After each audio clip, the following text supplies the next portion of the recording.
गावापासून थोडं लांब असलेल्या एका जुन्या वाड्यात सुमेधा आणि तिचं कुटुंब राहत होतं. तिचे आई-वडील शहरात गेले होते आणि ती एकटीच वाड्यात दिवाळी साजरी करायचं ठरवत होती. वाडा मोठा पण थोडा भीतीदायक, विशेषतः रात्रीच्या वेळी. दिवाळी जवळ आली तसं सुमेधाने साफसफाई सुरू केली.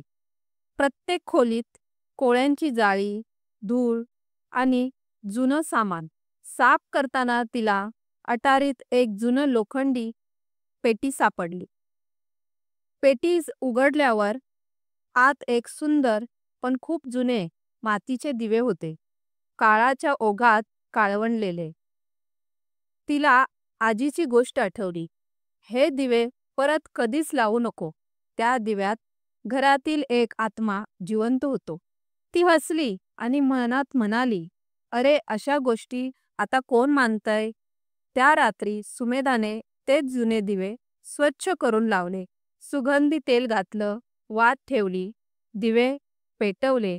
घरात प्रकाश झळला, पण काहीतरी वेगळं होतं. प्रकाश सुखद नव्हता, तो जड वाटत होता, जणू त्या प्रकाशात कुणीतरी श्वास घेत आहे.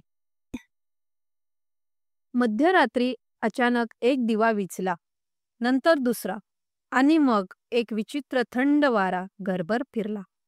सुमेधा घाबरली. तिला कोणीतरी मंद स्वरात म्हणताना ऐकू आलं, हा प्रकाश माझा आहे, पुन्हा जिवंत केलंस मला. ती बघते तर तिच्या आजीच्या खोलीतला आरसा हलू लागतो. आरशात तिचं नाही तर तिच्या आजीचं प्रतिबिंब दिसतं, पण चेहरा रागाने विकृत. सुमेधा किंचाळते, पण आवाज बाहेर पडत नाही. त्या आत्म्याने तिला सांगितलं, या घरात एक काळ होता जेव्हा लालचामुळे आमच्या कुलाचा नाश झाला. त्या दिव्यात आमच्या आत्मा बंद केले गेले. जो कोणी त्यांना पुन्हा लावतो त्याचा आनंद आम्ही घेऊन जातो. संपूर्ण घर थरथरायला लागले. दिव्यांची ज्योत लालसर झाली. सुमेधा पळू लागली, पण प्रत्येक दार बंद होत गेलं. शेवटी ती मंदिरात पोचली, जिथे देवाच्या पायाशी तिने हात जोडले आणि रडत म्हणाली, माझी चूक झाली, माफ करा. तेवढ्यात बाहेर विजेचा कडकडाट झाला आणि दिवे एकदम विझले. सगळं शांत झालं. दुसऱ्या दिवशी सकाळी गावकरी आले तेव्हा त्यांनी पाहिलं, वाड्यात सगळं शांत होतं, पण घरभर फक्त एकच दिवा पेटला होता. तोच जुना दिवा. त्याच्या प्रकाशात सुमेधाचं नाव भिंतीवर राखेने लिहिलं होतं, मी परत येईन पुढच्या दिवाळीत. लोक म्हणतात की काही गोष्टी केवळ परंपरा नसतात, तर त्यामागे इतिहास असतो.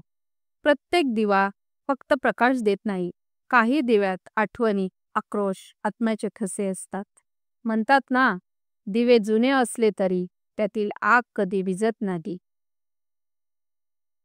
स्टोरी आवडल्यास सबस्क्राईब करा, लाईक करा आणि शेअर करा. धन्यवाद.